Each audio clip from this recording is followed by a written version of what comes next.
Welcome to the Zachrilege Cast. I didn't repeat this time. Wow. Haven't done that in so long. Forgot to do the intro before the last show. Sometimes when you have guests, you totally forget what to do. So, did a little beer thing. You'll see it on my page. Maybe I'll include the audio for, special people. But welcome to the night before Thanksgiving. That's what she said. I'll stay as long as I can. So Dragon's Milk, I'm going to confuse. So Dragon's Milk out of a Goose Island mug and Founder's Backwoods Bastard out of a Sweetwater mug. Oh no, Jeannie and Deborah here. Oh my gosh, trouble. So, I don't know what she says. I just knew I wanted to show up. It's gonna be a strange Thanksgiving because probably in a quote unquote normal year, I'd be going to my brother and sister-in-law's house tomorrow, and my parents would be coming to town, but my parents decided not to travel and that they're not even going to do anything Thanksgiving, Christmas, just stay home. So that's what we're doing. One nice advantage of the situation. Hey there, gaming. Wow, like 3 people in the room. I'm all like flustered. Anyway, so we have this brand new kitchen, and you don't really get to know a kitchen until it's fully realized, it's fully there. We finally paid everybody, and all the contractors are gone. And hey, Amy, I figured that might be you. So yeah, we got the appliances, which are all smarter than we are. It's like Terminator. We expect them to self-actualize at any point and try to kill us all because you got to hit like 42 buttons to get the oven working. You got a fridge that talks to you if you leave it open too long. The microwave, I'm used to microwaves where you just hit the 2 and you get 2 minutes. This one you have to hit the 200 start. I haven't figured out the reverse how to do it. And then we have what are those toys at those dumb movies? Oh, Transformers. Our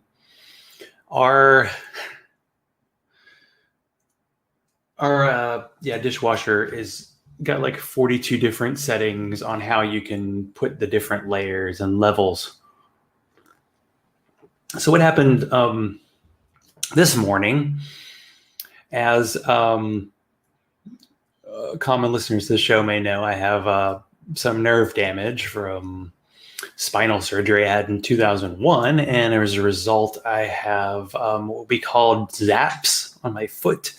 Numbness, basically left leg back all the way down to my foot.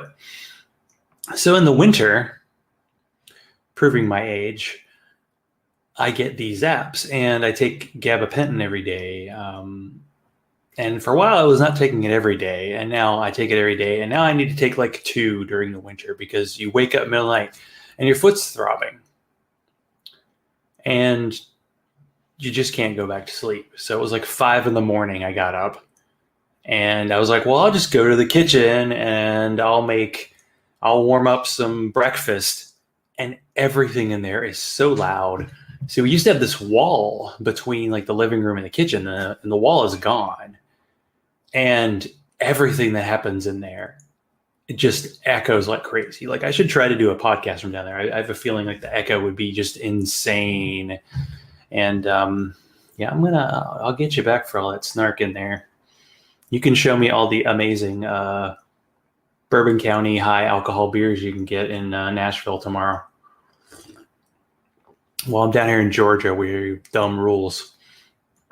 But anyway, everything I did this morning to make breakfast at 6 in the morning was super loud, and I believe I woke Allison up prematurely. And it just wasn't. I mean, one advantage of the work from home is you can kind of like take a nap in the middle of the day. So, okay, we'll do show of hands, people in the audience. So when you wake up in the morning, are you just up? Because for me, it takes, like a 16-ounce Pepsi Max and a good hour for me to get going. Like when it's warm enough, I like exercising in the morning because it's kind of brainless. Like I'll turn on a podcast. I won't even like notice if a car is coming in to hit me. But yeah, it takes me a while to get going. I'm pretty sure those Bourbon County Stouts will be for sale Friday, although some places sell them early. Coffee, yeah. We did get a new coffee maker, the kind that you can actually like set in advance to brew the following morning. I don't drink coffee, but Allison does, and she really digs it. I mean, I prefer to have a couple hours of being awake before I start my work day. I'm usually working like 9 to 6, and yeah, some mornings, of course, you end up sleeping a little later than others.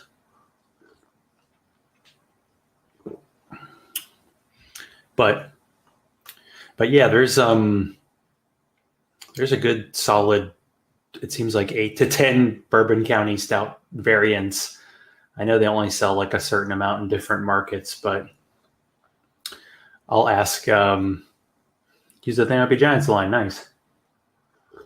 The thing is, coffee, like when I was growing up, my parents would serve coffee and I would smell it, and I liked the smell of coffee, but I've never liked the taste. It's always been the bitterness. And the problem, of course, as Chris well knows, a lot of stouts come with coffee, and I don't like the bitter so much. I know you can make coffee as sweet as you want. Pretty much make it into a milkshake if you want to, but I've never gotten into it. And I think initially I was like, well, it's weird that I'm drinking like a Pepsi Max at 7 in the morning, but I do it pretty much every day. So now it's not a big deal. But yeah, it's good to have one and then the other, just a little flavor comparison. And I did a massive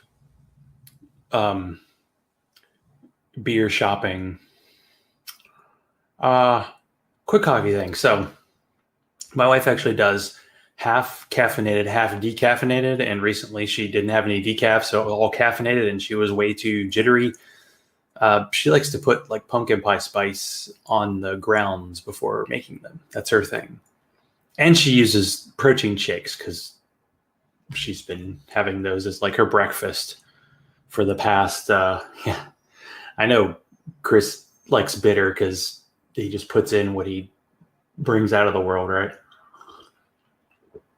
But anyway, recent beer shopping, went to a local place and purchased probably enough, should be enough for a month. We'll see.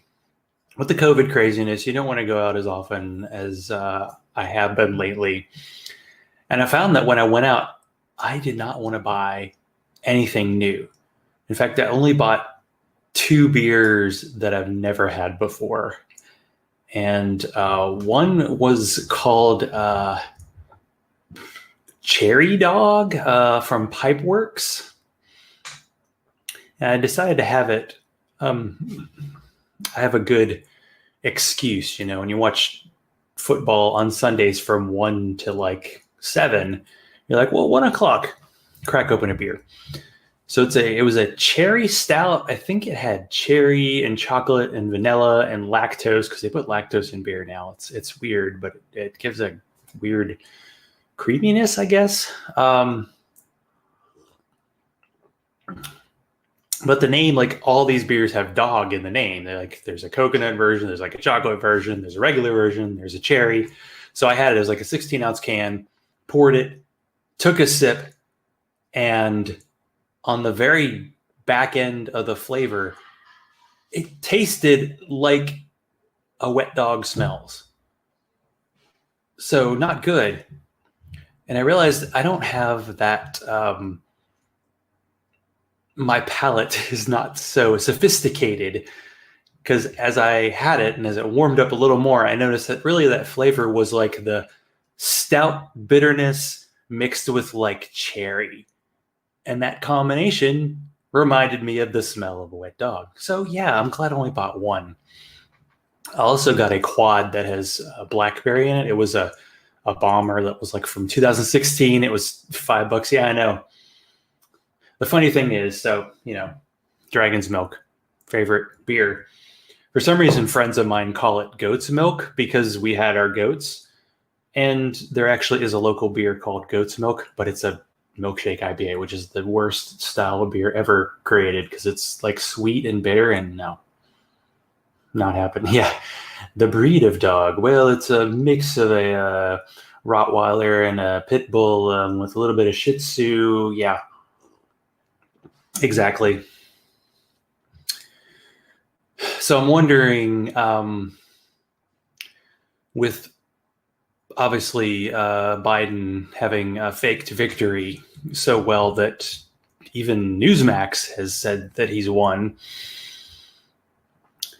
have people been kind of basking in the glow of the ironic MAGA-tears lately? I found a Twitter account called Coping MAGA, and it has all these really sad Trump supporters. And I had to enjoy it because one of them actually featured, hey, the term Dragon's Milk's been around since like the 15th century. And if that's what it is, I don't spit when it comes to this. This is what happens when you actually read the comments. But there was, it's a phenomenon as someone who's like a sports fan, I've noticed a lot, where people get like a tattoo of their team, like 2020 champions, when they haven't won yet. And then when their team doesn't win, it's the most embarrassing tattoo ever. Well, this guy had a Trump 2020 tattoo like on his leg. And his whole video was like an 8-second video, which was just him talking about liberal tears. And I was thinking, like, you get a lot of people, and I think Chris posted the Alyssa Milano, which is like the weird thing we're doing where like, no, be really considerate of the Trump followers' feelings, and you got to consider them. And then when Bernie lost, you're like, fuck you, Bernie, you suck. And like anytime a liberal is slightly against your position, you're like, you're terrible and should die in a fire. But all these Trump supporters are like, no, be nice to them. They're people too. And you know what? I think I want to kind of roll around. For some reason, one of my cats loves it when like loose litter falls on the floor and he's just rolling around in that shit. And he's having the time of his life. And I'm like, you know what? I am having the time of my life rolling around at people who are sad that Trump didn't win. Because it reminds me a little bit of people who are religious and believe in Jesus, and the attributes they have for Jesus are nothing like what is in the Bible, although Jesus has like 18 personalities in 4 Gospels. But there are these videos that like all this thing, like Donald Trump, he's rich, he didn't need to be president, he did all these great things for black and brown people, and do great things for gay people. There's still some gay supporters of Trump. Makes no sense, but yeah, so fuck them. I mean, it did remind me a bit of like 2018, like during the midterms, like for the first couple of hours, it looked like the Democrats were getting hammered. And then by the end of the night, it actually turned out the way the polls kind of predicted, because the polls screwed us in 2016. So the same thing happened on election night, and there are a lot of people like, I'm kind of connected with the fantasy football community. There was one guy who made a bet and he ended up winning like $70,000 when Trump won last time because the odds were so against him. Around the time like I went to sleep on election night, Trump was favored. Like you could get 5-1, 7-1 odds that Biden was going to win. And it ended up like Biden even had a bigger percentage of the vote than Reagan did in 1980. Like the biggest, upset. I don't know if it's an upset, but the biggest taking out an incumbent that had happened since like FDR. But at the time, and after going, really, America? Like, okay, you voted Reagan in twice, and then you voted in W twice, maybe, like 1.5 maybe. And then you voted in Trump, and it's like, you really wanted more of that? But I was thinking like in terms of the people being disappointed, like the Trump they were talking about doesn't exist because he's never done a selfless thing in his life. So for him to sacrifice for America, like that's not his personality. I mean, he just pardoned a guy who he was pissed at because he lied to the FBI because, the Russia was a total hoax. But for some reason, some guy got arrested over lying about it because clearly you lie about things that are a hoax. That makes so much sense. But I was just, wondering about that aspect of things, about the meanness of the internet. Check out any YouTube comment section except on any of my videos and see the negativity out there and see the polarization. But when people talk about the polarization, they always seem to be like, let's be really nice to people on the right who don't want us to exist. Where they're like, if you lose, they're like, oh, we're going to come and kill all of you. Not everybody, but so many. Thank you for staying home. The thing is, and I've said this for months, like the staying home part is totally fine. It was a bit of a pain, 8 weeks of doing a kitchen remodel, but we chose to do that. Like that was our doing. That wasn't like a roof caved in. So, we asked for it. And I think overall we prefer being home. Like we haven't watched everything on Netflix. And because I work for a cable company, I have every not every streaming service, but I have every premium channel. So there's a lot of TV to watch. We have not run out yet. Although what's funny is we're actually rewatching the show Cougar Town. And we've really enjoyed it. And it is a very lighthearted comedy that was on ABC and then it was on TBS. And it lasted 6 seasons. And we finished all 6 seasons. And then we decided, because I hadn't started watching with my wife, I caught up with her, missed the first 10 episodes of season 1. We just started rewatching it because we needed a light comedy where a bunch of adults sit around and drink wine all the time. And that sounds great. Who does Chris need to message him? Well, Amy's here. I've been doing some research on an author named Abigail Schurer, who put out a book recently about teenage, I'll say girls in quotes because they're transitioning, so they're teenage boys, and about it being this crazy epidemic. And lately, Abigail's been going around and doing all of these, Joe Rogan and Ben Shapiro and Dennis Prager and Candace Owens, and saying that her book was she's being censored. That's the big right-wing thing. I'm being censored because she wrote a book that she poorly researched, where parents were worried because their children were wanting to transition and thinking that the kids had the rapid onset gender dysphoria, which is, those are words.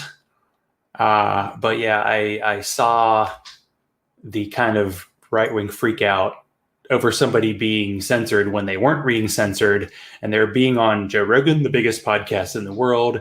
And Joe Rogan's like, ooh, men in women's bathrooms, that sounds terrible, without any actual like pushback.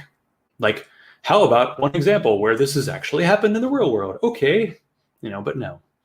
But I watched like 3 or 4 different YouTube videos from trans content creators talking about this terrible book. And hopefully I'll reach out and get one of them on to have somebody on to talk about it, because the premise of the book was that more people assigned female at birth are wanting to transition, but they're doing it because of peer pressure. And she was comparing like transitioning teenagers to like somebody smoking. Like it was not good. It felt like how the right wing sort of gave up on attacking gay people and said, oh, next we'll go after trans. And they're like, oh, but these are the good trans people. They're like the ones that are really quiet about it. And you can't tell that they're trans and they're adults and they made a decision. And I mean, this is somebody who went to like Ivy League schools, and her book was like, hey, I went to a bunch of TERF sites and parents said that they were freaked out about their kids becoming trans. Therefore, something bad must be happening. And basically telling these parents like, yeah, you should have the right to tell your kids the way they feel is not the way they feel. And the idea that no one who is, and it's a really tough thing to say, like, there are examples of people who transition and decide that was a mistake, but it doesn't seem like it's a very big number of people. And to say that the teenager can't make that decision, but the parent, who's in most cases seems kind of prejudiced and bigoted, they can make the decision. Maybe not the best call, but it's intriguing how much it's all this right-wing people saying they're being censored, and then people like Glenn Greenwald and Matt Taibbi are like, yeah, you're being censored. Yeah, we should tell the Hunter Biden story, when it turns out there's no truth whatsoever to it. At some point, there has to be a line. Like and this is basically another way of just telling trans people that the way you feel isn't the way you feel. This happens to atheists too. Like, religion is still a thing. Like, if you heard that speech from Biden, like he was Jesus, God, God, God, God, God, and God bless our troops, of course. So do we have a place? Even, I'm still going to feel pretty good. I'm going to wait until maybe January 21st. We don't have a proofing drawer in our oven, but we do have a proofing setting. And we wouldn't even know what proofing is if we didn't watch the British baking show. And yes, we're mad that Netflix only shows 1 episode a week. That's ridiculous, I think we liked Game of Thrones the way it was done, where it's like a new episode every week, because we would watch the previous episode and then the new episode. And that was like 2 to 3 hours a week. That was good. But with shows like the British Baking Show, they film that stuff in like 4 days, right? And they make it seem like they come back every week, but they seem like they're all wearing the same clothes for the entire show. Just saying, that might be a quick thing. So for them to do, 1 show a week is a little annoying. But we need that, because it's all these super, super dramatic dramas. Like we watched The Queen's Gambit, which is about a woman who was a chess prodigy. Now, this is fiction. This wasn't based on a real person, but it was really good. It was a little long. They always have these shows on Netflix that are like 8 hours, and they could have done them in 4. And this could have been 4. I mean, the only thing strange about the transition from Trump to Biden is neither of them drink, but that's about it. But it is funny that, as Chris knows, I've been listening to a lot of Behind the Bastards, and I listened to an episode about the astrologist who was hired by Nancy Reagan to help her in Raw now when he was president. And, you know, when he became president, Reagan, in 1980, people were like, dude, you're old to be president. You're 69 years old. And now we have a 78-year-old incoming president after, I don't know how old Trump is. Trump's hair is 3 days old, but he is 78. A weird thing. So they did an American version of the British Baking Show that had Paul Hollywood, but they started showing it, and they actually had a local person, an Atlanta person, in the show. They stopped showing it because one of the co-hosts got in trouble for like sexual harassment, you know. So I'm kind of surprised that host hasn't done the rounds and been on a bunch of atheist podcasts, because they really love those kind of guys. But it was sad that they had an American version and then they didn't show it because of one of the hosts being an ass. And those Brits just don't seem to have, well, they have, everybody has issues, I suppose.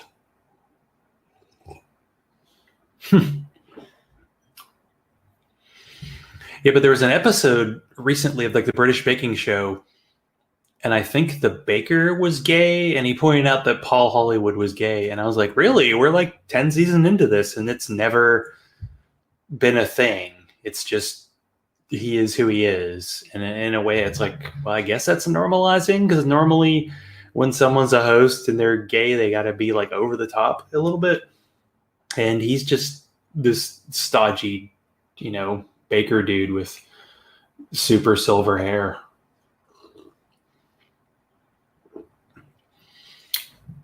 But yeah, I did just finish reading the book, The Good Lord Bird, and I'm looking forward to seeing the TV show, because I saw a trailer and Ethan Hawke as John Brown is just sounds like the just go for it all stars. And sometimes you just want to watch something where one of the actors is just going for it.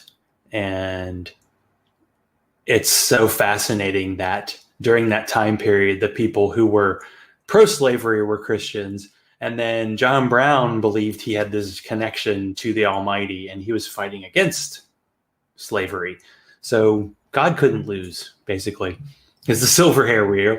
Well, I'm not quite 50-50 yet, but I definitely have a good amount of the silver going. So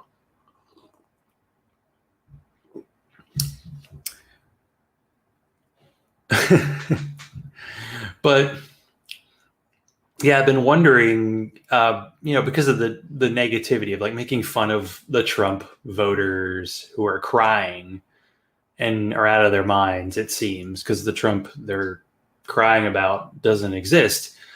But I've been listening to a lot of that Behind the Bastard show, which is all about like the worst people in history. It kind of starts in history and then it becomes like the worst people online.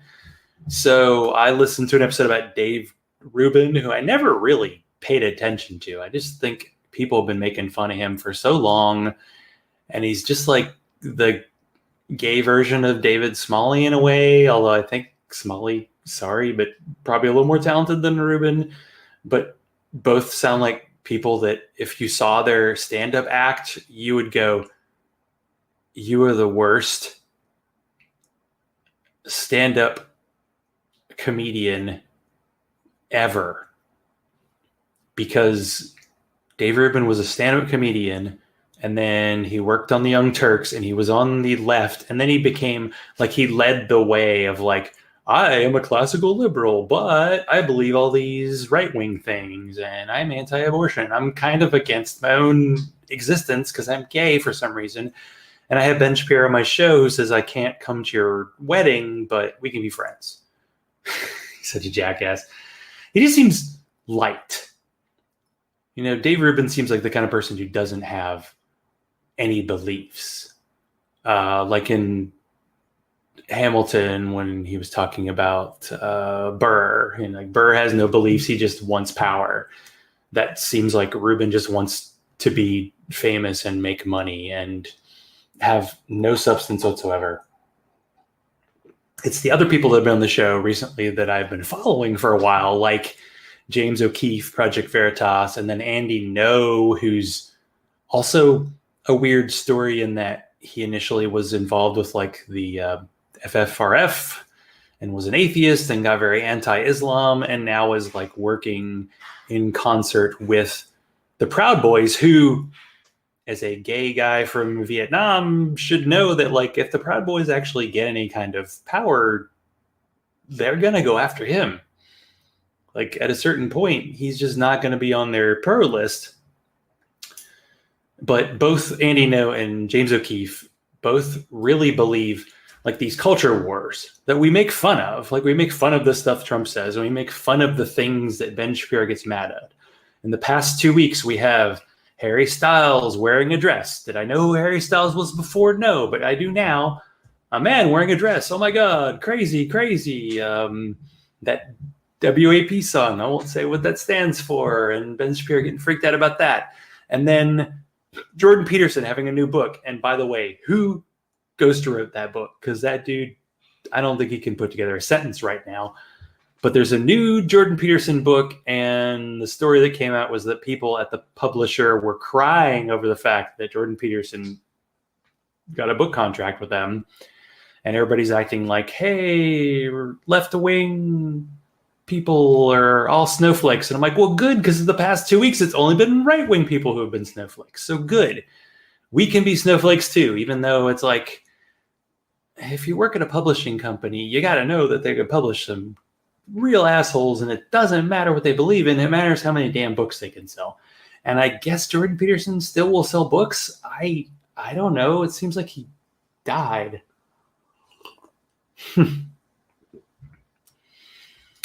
Well, it's nice to have a Latino as Secretary of Homeland Security. I just wish we wouldn't have Homeland Security anymore. I feel like we've grown the government. I'm kind of wondering, like, when is it going to turn? Like the, I can't believe that my content would lead to that. I'm guessing, despite what I've been saying. So congratulations, Amy. I tip my beer to you. But see, now I've lost my way. I was wondering, the people who have kind of been giving Trump the pass, the kind of centrist types, are going to start going after Biden like, oh, everybody's giving Biden the pass. It's like, well, yeah, Biden's talking in complete sentences. We are still in shock and awe that someone who's running for office has a coherent thought and actually is saying, hey, I'm going to do something, and then they actually do it. That's going to be weird, as opposed to Trump and his maybe his healthcare plan will come out, like once he's out of office, that maybe that'll happen. I can't remember which one of these I like better, because so a couple of years ago, this Backwoods Bastard, this is a beer that like Founders made a few years ago, and it came out, and I thought, oh, this is a limited edition beer. So I went out and bought as much as I could, and it turned out this is a year-round beer. It's available in stores just about all the time, and I bought a ton, and it was just sitting in my closet. Well, I did drink it in a few months, but sometimes that happens with beer. You think there was an era where stuff was in a store and it just flew up the shelves, and now that doesn't happen anymore. It's a great era until all these breweries, like a ton, like restaurants, are just going to shut down because Congress can't just tell people, hey, we're going to shut down for like 3 months, and we're going to pay everybody a certain amount a week, which is what other countries are doing. Instead of giving all that money to our buddies, which is what Trump did with the first round of COVID money, give people another $1,200 check, let's say every week until this is over. And you know what people are going to do with that money? They're going to buy stuff, and they're going to keep businesses alive. Hopefully small businesses, not big businesses, because Amazon's just killing everything right now. And I don't want there to be just like 2 giant big box beer stores in town, and that's all there is, because that would suck. Yeah, healthcare. The thing is, you wonder, there's still a bit of battle. Like, they're trying to like frame the Democrat Party like, no, we got to stay in the center, because all those really lefty people are why we didn't win as much. I still think the Democrats are not paying attention to the smaller races, and they're losing. And now my state is the focus, because I live in Georgia, and both of our current senators are total 100% Trump-loving crooks. And they have a probably like 70% chance of winning. And the Democrats need them both to win. By the way, they keep saying like, if the Democrats win, it's going to be 50-50 with Kamala Harris as the tiebreaker. How about that West Virginia guy who's like mostly a Republican? Like, they can have so much power. So even like, we need a very unlikely thing to happen for 2 senators to win. And then everybody on the Democratic Party, and you know the Democratic Party, it's like every time like unqualified 33-year-olds are up for lifetime federal judiciary appointments, they don't even pass the bar, like 7 Democrats vote for them. So are all the Democrats actually going to come together on some real legislation that helps American? Georgia has peaches. The weird thing is, for years, you'd go to the store and they would have like California peaches. Like, I don't, and it makes sense to me. We have fruit. We have beer. Actually, these 2 beers, let's see. They're both Michigan beers. Weird, huh? The state where Trump lost, but then the 2 people who voted like went to the White House, and then they were like chugging Don Perignon. I can't pronounce stuff. We're bad at that. I don't know. You know, I totally forgot. So tomorrow is Thanksgiving. So here's what used to happen. So my family is all from Pittsburgh, but my uncle moved to Houston, and my dad moved to Nashville, and then my uncle ended up in Baton Rouge, Louisiana, and my dad lived in Nashville. So we would go to Baton Rouge or to Nashville. We would rotate for Thanksgiving and for Christmas. And we would get together, and it would be me and my older cousin, and then my younger cousin, my brother, and my uncle and my dad. We would play football every year. And my cousin and I were probably the better athletes. The thing that sucked is my younger cousin was younger than everybody by like 5 years. So he would catch the ball, and we would play 2-hand touch. And my dad and uncle would always tackle him to the ground, make him cry. We'd go inside. We have to talk him into playing again. And then we'd tackle him again and make him cry. And we'd always have, I only remember that we had like turkey, we had stuffing, which by the way is not stuffing, it's dressing. I'm sorry, I've learned things. We'd have like 50 pounds of mashed potatoes that always disappeared first. And I'm not even sure if we had a vegetable. I don't think we had any cranberries. So living in the South, as I have for forever, since 96, my goodness, almost 25 years, the sides are really the star of Thanksgiving. Now, we did get a turkey, and we are defrosting it, and we're going to be making it in our new super high-tech oven tomorrow. But it's all about the sides. So there's going to be dressing, and there's going to be mac and cheese, and there's going to be mashed potatoes. I have 10 pounds of potatoes. It's probably just enough for me. And then pumpkin pie, and I'm trying to think of what else. We do have cranberries, and I think we have stuff to make green bean casserole. And green bean casserole feels like a very Southern thing because it's like green beans. They're green. They're healthy. You mix them in with basically mushroom soup, and you put those fried onions on top. So, you know, you basically take a vegetable and you make it as unhealthy as humanly possible. But yeah, mac and cheese was like something I don't even think we had like the orange version growing up. Like I wasn't really a cheese person until maybe my 20s. Like I don't know why. I could have cheese in a pizza, but I wouldn't have cheese in a burger. And now I'm a big cheese guy. I will make my meatballs on the big green egg and I will throw a bunch of cheese in there and I'll make my Sunday gravy sauce and, it's all good. Turkey sucks. So we'll find out. The thing is, like, the turkey would always need a lot of gravy.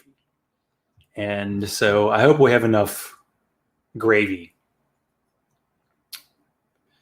So even the cranberry. Yeah, we have cranberries. And actually, cranberries are good. The only, like, I had this thing with cranberry because during my hospitalization, when I got out of the hospital, and I feel like this is one of those things where I'm like, drink, let me talk about being in the hospital. When I was coming out, I had lost a bunch of weight. I was down to 160 pounds. Now I'm at like 185. Oh my. Yeah, we having some fun there in the chat room. But so I needed to intake as many calories as possible. So they really didn't want me to drink water. They wanted me to drink juice. So they had this refrigerator available and they would have like grape and apple juice. But the juice that was always the last one in there was cranberry. So I had to drink like 2 to 3 things of cranberry juice a day. And I just got sick of it. And I did not like the taste anymore. And you know what? Now, if I had a beer with cranberry, I might like it. But during that time period, cranberry just was not. Either way, I'm down. See? Making friends and influencing people. That's really how it works. So how many people in the chat room are going to buy Jordan Peterson's new book when it comes out? 12 more rules to life? Yeah, exactly.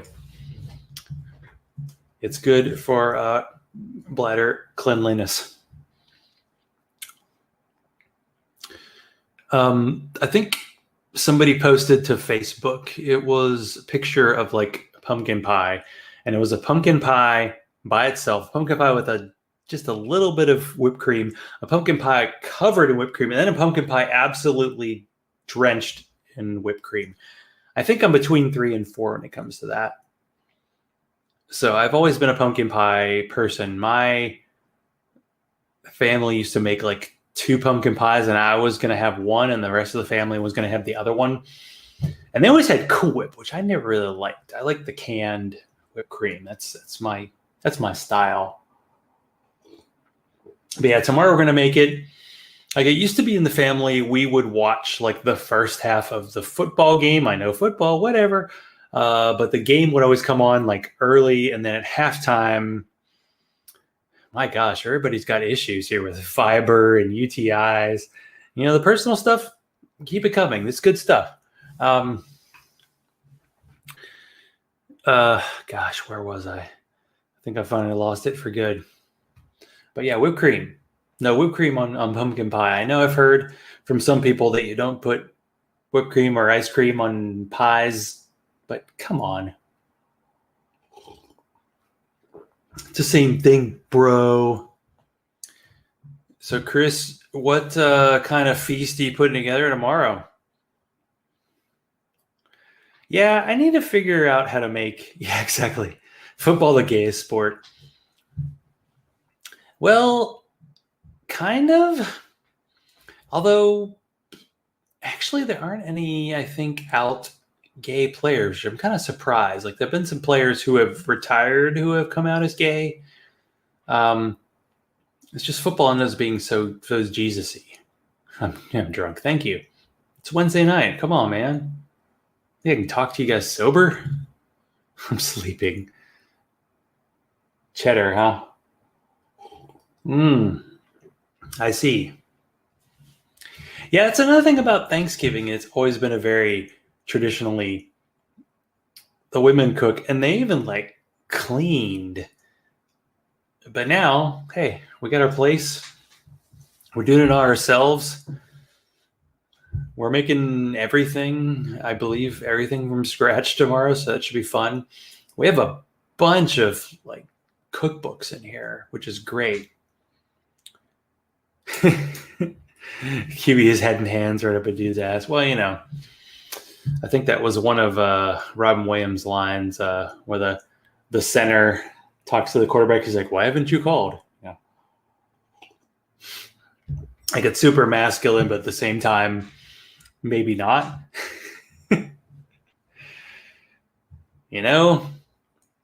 It's proof that you got to care. But yeah, there are 2 games tomorrow. Actually, one of the games got canceled because one team basically came down with COVID, which is happening a lot. Holiday tacos. I like the idea of doing other things. I mean, we did get it. The thing is, I end up going for like what's cheap when I'm shopping, and turkeys are cheap as hell. They're like 40 cents a pound or something this week. So we bought a giant turkey for the 2 of us, which is crazy because we're probably going to have to freeze a lot of it. But, whatever. That's what we do is just cook a bunch of food and then have leftovers and hope we can eat it all. And after we had been ordering, like getting Chinese food and frozen pizza for the last 8 weeks, having home cooked food, even if it is leftovers, has been a blessing. I tell you, it's been a blessing. I can't. You don't get holidays, huh? Well, it's been like 45 minutes. Anybody else have any questions? I can't believe I've kind of random. Turkey works if it's like drenched in gravy. So anything that needs gravy on it probably isn't that good. But yeah, it's like the mashed potatoes go first, and then the gravy goes, and then you're like, oh no, now the rest of the turkey's kind of dry. So what do? You put butter on it, right? I mean, I recently made lemon pepper wings, and all it is the lemon pepper seasoning that you buy for like $1, and then you put some butter on it and parsley. So boom. So there you go. I think are we brining it? I don't remember. We put it in the fridge like 2 days ago, and it's still not. It's going to need to be defrosted tomorrow, so we'll see how it goes. We may be eating at 9 p.m. after we finished watching The Good Lord Bird, like the entire season, because I feel like that's gonna happen. Although we may finish rewatching Cougar Town 6 seasons by Friday at the Wet Ass Turkey. Exactly. It needs to be moist, and you know what does it? Brining is amazing. Like learning that with chicken breast, because chicken breast can be so dry. Brine it, put it in some damn butter, just soak it in some kind of sauce, and you're gonna be totally fine. Yeah, our turkey's like 12 pounds, 14 pounds, exactly. But okay, it's been about 48 minutes. Been good. So I should try to find guests for next week. I got a couple potential, but I definitely want to reach out and see how it goes. But thanks for being on, like having 4 people in the chat room and actually reading your comments as you go. It's been a lot of fun. So thanks everybody for showing up. I still have beer, so I'm gonna go take care of that. If you need to exit. I've heard moisture is important. Right, ladies? Anyway, thank you for checking out the Zachrilege Cast, and you're not going to go online and follow me anyway. If you want the bitter side of me, go to my Twitter account, go to my Facebook, and we'll try it again next week. And have a good weekend, everybody.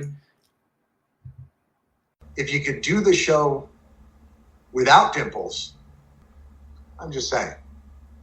Live read. Do you think when I have a live show, when it's just me talking, that I could throw the ending in there with the live part? But of course I totally forgot to do it. So live read, check out Behind the Bastards. I think I've mentioned that show a couple times. They had a nice 2-parter on Andy Ngo and James O'Keefe if you want people who are actually leading real culture wars.